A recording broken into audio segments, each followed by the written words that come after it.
U of T officials and pro-Palestinian protesters are meeting again today despite an injunction application to try and dismantle the ongoing encampment on campus. CP24's Courtney Hills following the very latest developments at the U of T downtown campus this morning. Good morning, Courtney.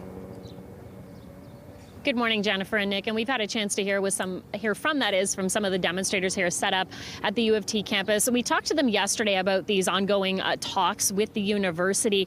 Also asked, well, why keep meeting if they feel they're not making any progress here? They say they have to. So we can confirm that the demonstrators, the pro-Palestinian demonstrators and students set up here for about 4 weeks now, will be meeting with the university. We don't know when that will be. We are hoping to speak with both sides about that a little bit later on. Something else to watch for today. It's our understanding there is going to be an update from the judge looking over this injunction application, that is, when it comes to a timeline. So it's not that the two sides will be in court as part of the hearing, part of the proceedings. This is going to take a while. There's a lot for the judge to consider here and a lot of people who want to weigh in and give their perspective on this. But what we understand is that the judge is going to be issuing this timeline. So perhaps when we'll get a sense of, for example, when the interveners may be able to partake in this. These are organizations and groups who also want to share their perspective and participate in the injunction hearing. So we understand that timeline will be released later on today. So the judge will be sharing that. And that's something, of course, that we'll be following closely. So we know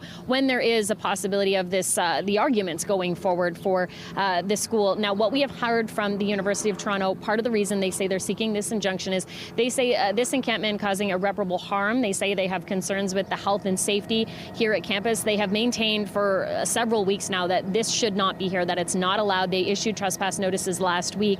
Also say they have concerns with some hate speech here. Now, we want to share with you what the demonstrators are saying in regards to the application for the injunction and some of their claims, saying it is clear that the university is simply trying to assign blame to the encampment for acts that were likely committed or otherwise instigated by the outside agitators who have been hounding the encampment around the clock since day one. Now, I have been told we'll have a chance to speak with some of the demonstrators later on this morning, so we will talk to them about the next steps in this. But the focus today, guys, will likely be on the fact that these two sides are going to talk once again. They have been talking for some time. In fact, the last time they met was on Monday.